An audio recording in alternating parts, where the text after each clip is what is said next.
To create a drop-down list in Microsoft Excel so that to allow people to pick items from the list, follow the following steps. In a new worksheet, type the items you want to appear in your list, like this one here. Now select where you want the drop-down list to appear. Select the Data tab and then click on Data Validation. On the Allow, choose List. Select the source. Now go to your list and select the items to appear in the drop-down list.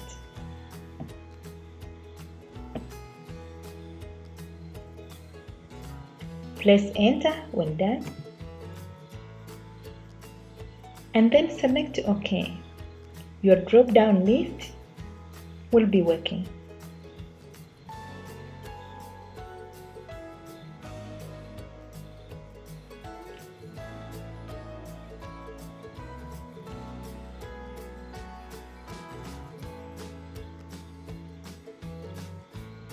Yeah, that's it. Thanks for watching. Don't forget to subscribe, like and share. See you in the next video.